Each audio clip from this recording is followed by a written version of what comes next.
My name is John Passfield, and the title of this reading will be Glenn Gould, Video 7, The Dream Nightmares 1, the first of two videos I'm going to do on dream nightmares. Okay, this is my novel, okay?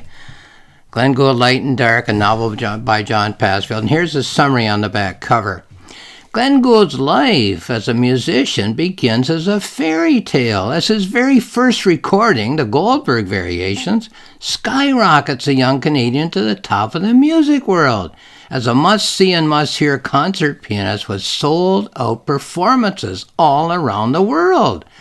And then, at the height of his powers and his popularity, he makes a decision about his music and his life which splits the music world right down the middle and remains controversial to this day. Now, we all dream, and often our dreams seem to be presenting themselves to us without purpose. But for those who study dreams, the dreaming process is one in which the mind presents stories which perform the same function as does imaginative literature. Dreams and nightmares, dream-nightmares, as I call them, present images, often in the form of characters in stories, which can be seen to apply to the daytime elements of our lives in terms of thematic parallels and contrasts. The simple questions to ask of a dream nightmare are, number one, how are the elements of my life like the elements of the dream or nightmare? And number two, how are the elements of my life not like the elements of a dream or nightmare? So a dream may be telling you what course you're on, or a dream might be warning you what course to avoid going on. And you'd say, well, it's not like my life, and I don't wish it to be like my life. So how is it like my life? How is it not like my life? So as we read the dream nightmares of Glenn Gould, the main character, we can ask the same questions, as presumably the main character is asking of himself. There are 7 dream nightmares in the novel, in the mind of Glenn Gould, and I will read 4 of them in this video, and the other 3 in another video. Okay, they don't have headings, but I call the first one Nothing. And it starts on page 2.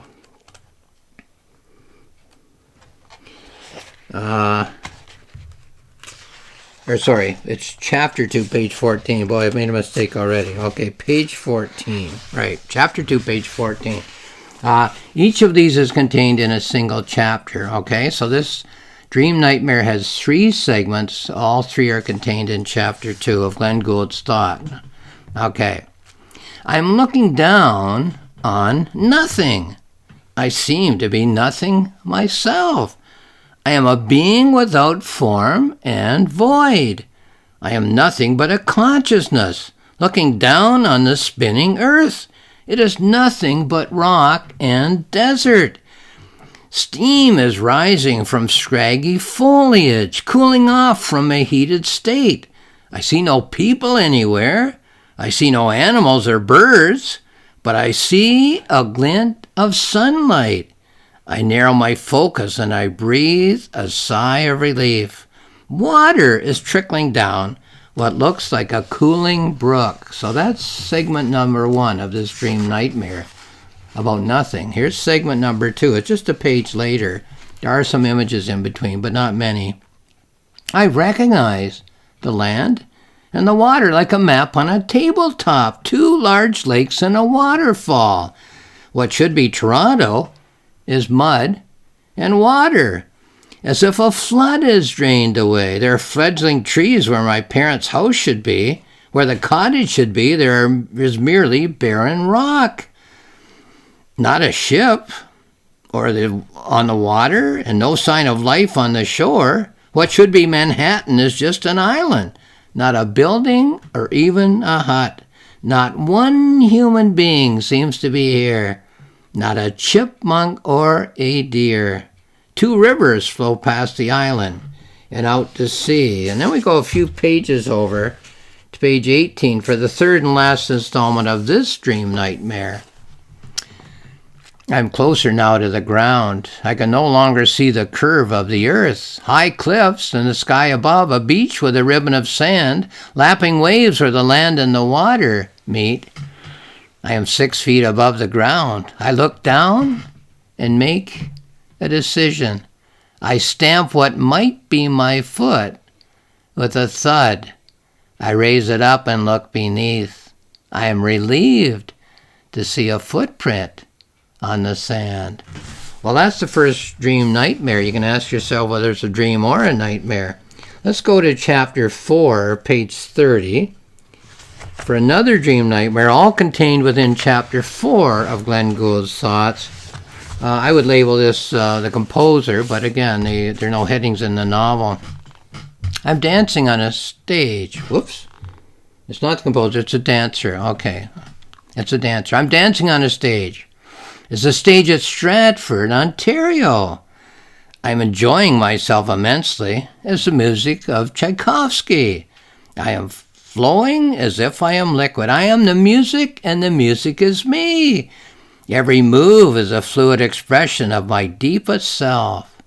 But something is not quite right. I sense the presence of other dancers. I begin to wonder whether I am alone on stage.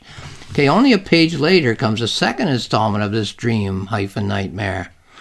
I'm not alone on stage. I'm dancing in a chorus. I seem to be wearing a costume with feathers and glue. It's a chorus of Swan Lake.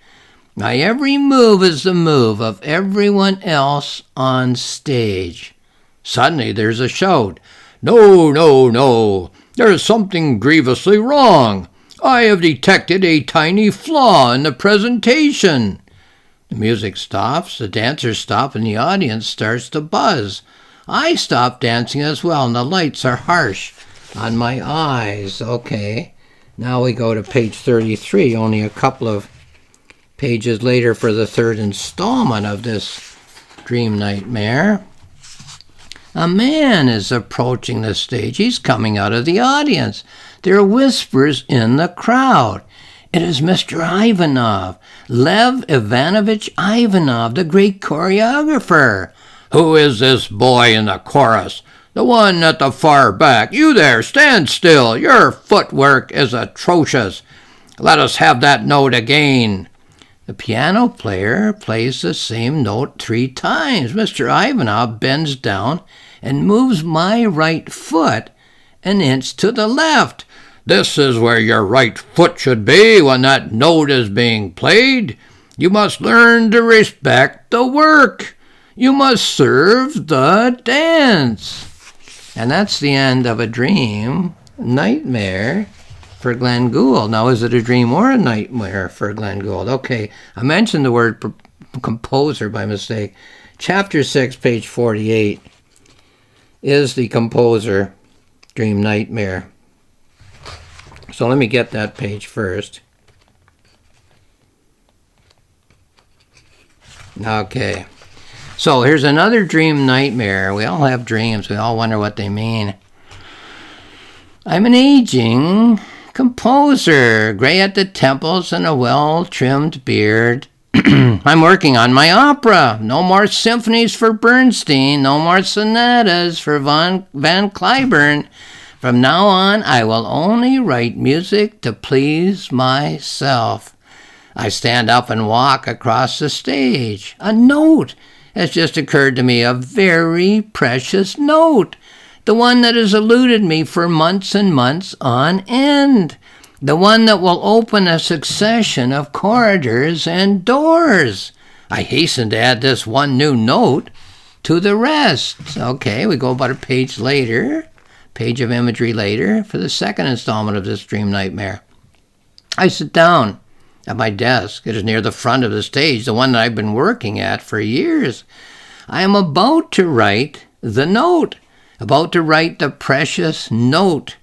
But my daughter enters stage left and begins to sing. I try to remember the precious note. Now, where have I left my pen? Where's the inkwell that is always on my desk?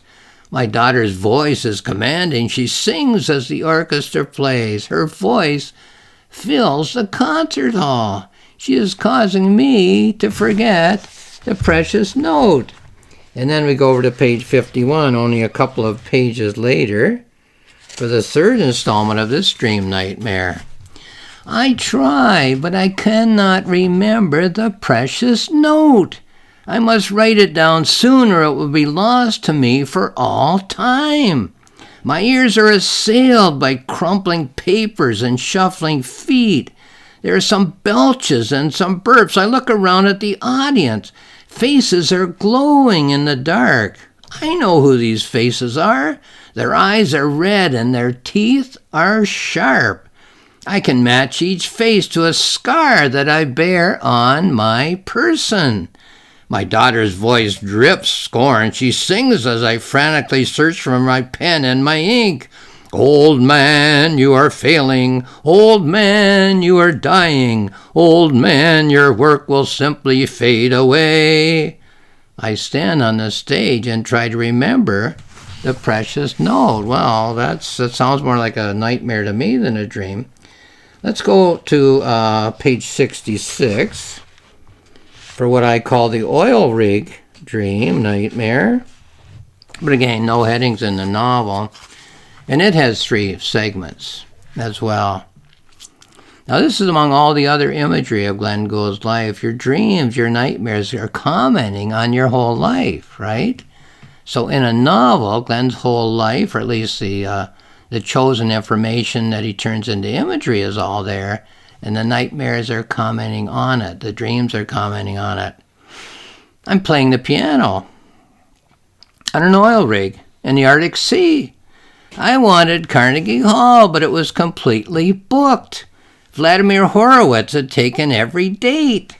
The waves are lapping at the base of the oil rig. Ravel's La Valse is always a crowd pleaser. Weber's Concertstück, Prokofiev's Seventh Sonata, Scriabin's Sonata No. 3 in F sharp minor, Liszt's transcription of Beethoven's Sixth, all the war horses of the classical hit parade.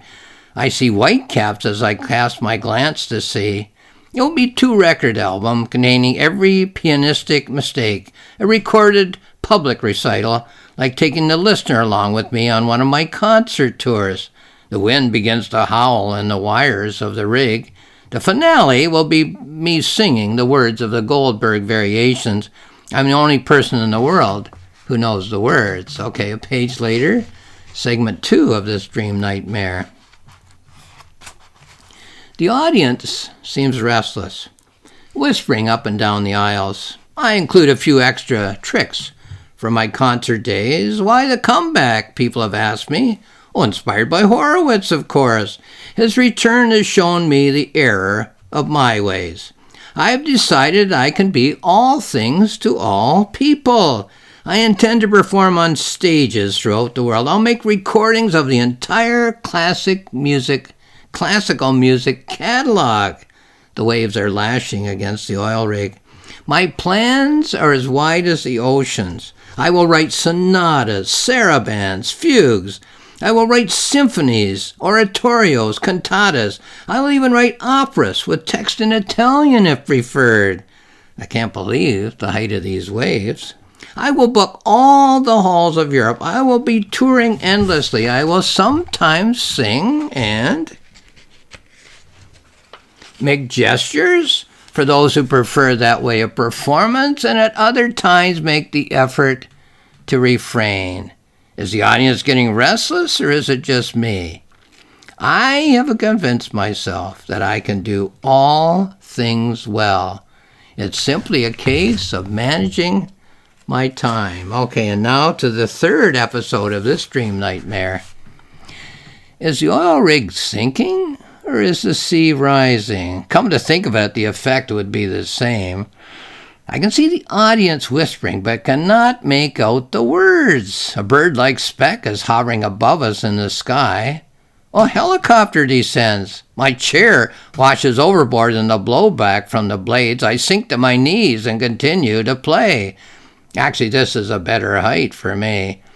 I begin to lose my audience. One by one they disappear. I catch a glimpse of the last of them as they scramble into the helicopter. I continue to play as the copter skims over the choppy waves. Perhaps it's time for the grand finale. I hope the fireworks powder is dry. I sing out the words to the Goldberg, but my voice is growing hoarse. I'm competing against the sound of the wind and the waves. The waves lash over the deck. I shout the final word. I stand and bow to the bark of a single seal. The waves are rising from my ankles to my knees. So these are dream nightmares. There's 4 of them for Glenn Gould. I'll read 3 more in another video presentation. But here's a note on a slightly different topic, I guess you'd say, that I wrote while reading this over. Strikes me that anyone who wants to be a writer should strive to make himself or herself a high-level reader. Oops, flip my pages here. I have come to realize over the course of almost 60 years of reading the best of literature and 25 years of writing literature that there are various levels of reading skills.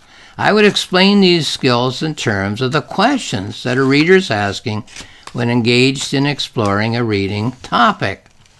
The first question that the reader asks is, what does a book say? At this level of reading, a reader assumes that each book is an individual package of meaning, that if one reads the book carefully and learns how words convey meaning, one can figure out the meaning of a book. When I was in high school, I thought that this was the only possible level at which one could read. When we read a book, we wondered what it meant. With the help of the teacher, we answered that question. Now, the second question, the second level of reading, is exemplified by the question, what does an author say? So the first was, what does a book say? The second is, what does an author say? When I got to university, this became the question. I took courses which the author who was under scrutiny was Shakespeare or Conrad or Dickens or Henry James, and the process was to read a number of books by that author. It strikes me that there were 12 Shakespeare plays on the undergraduate course that I took, and to figure out what sort of meaning the author was conveying by writing a series of books, which often seemed to have very little in common in terms of their surface topics. Perhaps Shakespeare is the author whose surface topics vary more than any others. We can say that Conrad mostly wrote sea stories. We can say that Henry James mostly wrote stories of the intrigues of the wealthy in their drawing rooms. But when we look at Shakespeare, we can see that his works range from comedies to tragedies to histories to problem plays, and from England to Cyprus to Venice and even to Illyria. So the question then was, what does the author have to say? So, what does a book say? What does an author say? Now here's the third one. Okay, the third question is a question that came to me as I was attending university, that came to me not so much through the courses that I took, the lectures I listened to, but through the books that I read. And the question that led me in this direction was, what does the genre say? So what does the book say? What does the author say? The third level is, what does the genre say? By this I understood that a particular genre will allow an author to say certain things, to convey a certain concept of meaning, which another genre will not allow that author to express. One aspect of this concept was the understanding that the greatest of authors all seem to have found the ideal genre for themselves, while the lesser authors chose genres which were not in line with their own particular way of thinking. Hence, lesser authors struggled to write within the genres that they had chosen, and their works were often unsatisfactory as works of literary art, even though they might have had a minor triumph in one or two aspects of that genre. Good characters but a weak plot, good plot but weak characters, and so on. So here are two subsidiary questions to the third level, the genre level of reading. What are the advantages of that genre in the generation of potential meaning? And number two, what are the limitations or disadvantages of that genre in the generating of potential meaning? So at that level of reading, at the genre level, one begins to be aware of literature as the shaping of life into forms.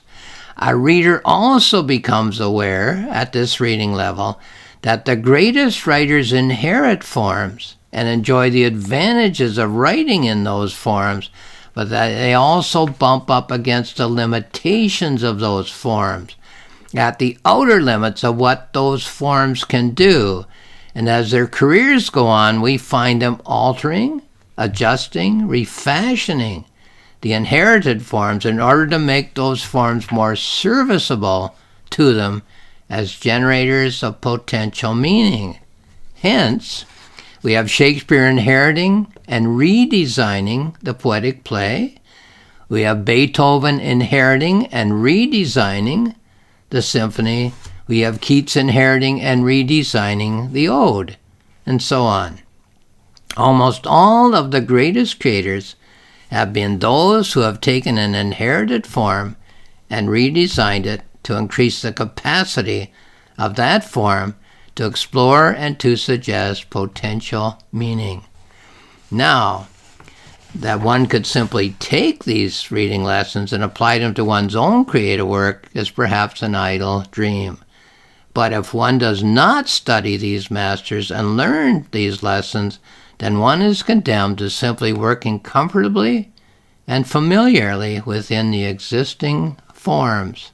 For my own part, I believe, as far as my writing career goes, it will be better to have redesigned the form in which I am working, the novel, and failed, than to have worked within a comfortable and familiar form and to have succeeded. Okay, so this is Glenn Gould, Light and Dark, a novel by John Passfield. It's found on Amazon. It's found on my publisher's website, rocksmillspress.com. It's found at my website, johnpassfield.ca. 2 free books, planning notebook, and a journal. So have a look if you're interested for free access to 2 books. Okay. Lastly, I'll just say thank you for watching this video.